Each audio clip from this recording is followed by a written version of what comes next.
Ensuite, si on peut terminer, je pense qu'on va finir avec ça, Inch'Allah, en ce qui concerne la innaha ta'dilu thuluth al-Qur'an.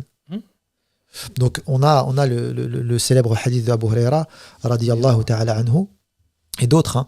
Il y a plein de hadiths qui reprennent ce sens-là. Lorsque le prophète leur dit « Uhshudu », rassemblez-vous. Hashada man hashada, les gens se sont réunis, et le prophète il est sorti de chez lui. Et il leur a dit « Je vais vous lire un tiers du Coran ». Faqara'a, et il a lu « Qul huwallahu ahad ». Thumma raja'a ila bayti. Ensuite, il est rentré chez lui. Et là, les gens, ils ont dit « Habasahu khabaru sama ». Il n'a pas terminé parce qu'en fait, il a reçu la révélation. C'est pour ça qu'il n'a pas fini le tiers du Coran. Parce qu'eux, ils s'imaginaient qu'il allait lire le tiers du Coran. Ce qui est logique. Ce qui est logique. Et donc là, tu vois, tous les compagnons, ils sont là dans la mosquée, ils attendent. Et ensuite, le prophète ressort. Et il les voit réunis. C'est fini. Il leur dit « Inni qara'atu alaykum thuluth al-Qur'an.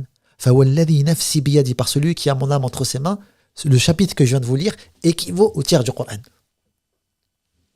Et donc ici, encore une fois, on voit le mérite énorme qui est attribué à Surat al-Ikhlas, tout simplement parce qu'en elle porte des choses qui sont, comme le prophète il a dit, Man qara'a Surat al-Ikhlas, celui qui lit Surat al-Ikhlas 10 marrat, buni lahu bayt fil jannah. Celui qui lit Surat al-Ikhlas 10 fois de suite, on lui construit une demeure au paradis. Ça, par exemple, ce type de hadith, celui qui lit Surat al-Ikhlas 10 fois, une maison lui sera construite au paradis.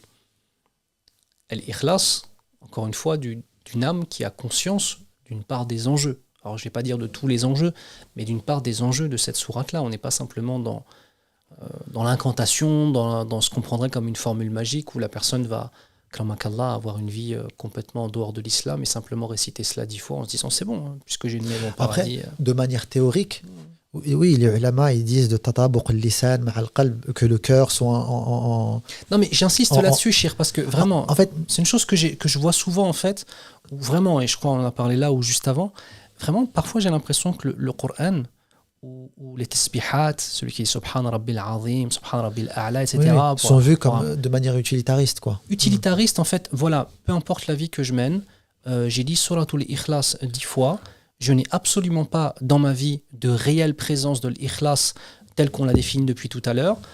Ou alors j'ai dit Subhan Rabbil Azim wa bihamdi, j'aurai forcément des palmiers au paradis.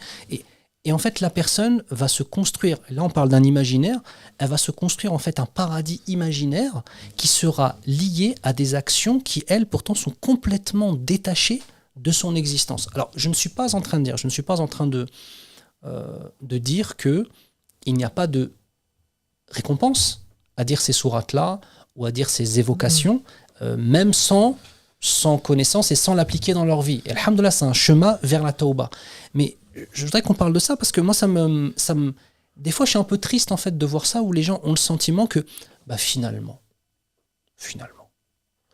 même si je fais pas la prière, même si akramakallah, lui il a des relations illicites en dehors du mariage avec une femme ou elle avec un homme, même s'il ment du matin au soir, même s'il n'est pas honnête dans son commerce, même s'il est violent, même s'il fume du bédo ou vend du bédo ou de l'alcool, j'ai dit mais 10 fois.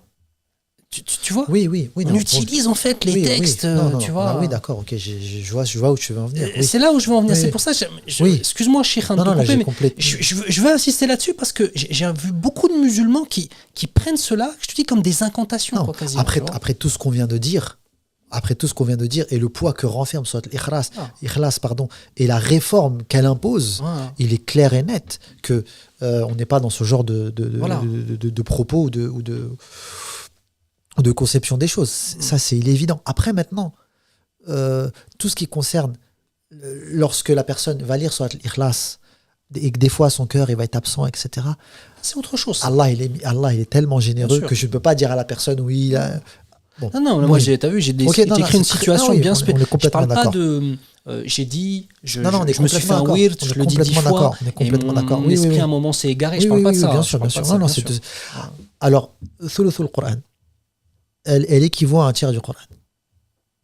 Donc, tout à l'heure, on a évoqué que thuluthul Qur'an, donc il y avait 5 avis auprès des ulama concernant thuluthul Qur'an. Les 2 avis les plus évidents, à savoir أنها تعدله في الأجر لا في الإجزاء, elle équivaut à un tiers du Coran en termes de récompense, et non pas en termes de validité, par exemple dans la prière, etc. Si tu lis... Une personne, par exemple, va lire 10 chapitres, 10 ajza du Coran al-Karim, et une personne en face d'elle va lire Qul huwa Allahu ahad. En termes de hasanat, forcément, la personne qui a lu les 10 chapitres du Coran al-Karim, puisque chaque lettre équivaut à 10 hasanat, en termes de poids des hasanat, Inch'Allah, s'il y a du tawhid dedans, on ne pourra pas comparer. En fait, c'est deux dimensions qui sont différentes. Non, justement. Si on prend, alors, ça dépend des avis. Ça dépend des avis. Mais c'est bien parce qu'on n'a pas le même avis. C'est pour ça que... en l'occurrence. Donc, ça dépend de l'avis et de... En fait, si, moi je prends les deux. Moi, je vois que c'est un khilaf tanawwu', laysa khilaf tadad. D'accord. Laysa khilafan tadad. Okay. Donc, c'est une divergence qui se complète, c'est pas une divergence qui s'oppose. D'accord. Les deux avis sont vrais. Que le Coran, que soit l'Ikhlas équivaut à un tiers du Coran par rapport au sujet qu'elle aborde, puisque si on part du principe qu'il y a 3 sujets dans le Coran, à savoir tout ce qui touche al-Ikhlas, al-Tawhid, tout ce qui touche al-Ahkam, les règles juridiques, et tout ce qui touche al-Akhbar, les informations des peuples qui nous ont précédés. Donc on a 3 sujets, et on voit que al-Ikhlas, c'est elle qui parle des premiers sujets. Elle le traite complètement. Elle le traite complètement, d'accord ? Sauf que, avec cet avis-là, je suis d'accord. Mais on est d'accord aussi qu'il y a plein d'autres chapitres coraniques qui traitent simplement de l'Ikhlas et qui parlent de la connaissance d'Allah et de la Aqidah. Il y a le Kursi, etc. Pourquoi soit l'Ikhlas précisément ? Parce qu'on a un texte précis. Oui, mais ce texte précis, il est forcément alimenté par quelque chose. En fait, il s'appuie bien sur quelque chose. C'est-à-dire que si on parle de ta'adilu thuluth al-Qur'an, alors qu'il y a plein d'autres ayats qui ta'adilu thuluth al-Qur'an min haythu al-ma'na. Donc c'est qu'il y a un ma'na zaïd. Il y a bien un sens il faut le rechercher. C'est ça le travail du alim. C'est il le recherche. Et donc là, face à ça, il nous reste quoi ? Il nous reste l'ajr. Surtout que quand on voit que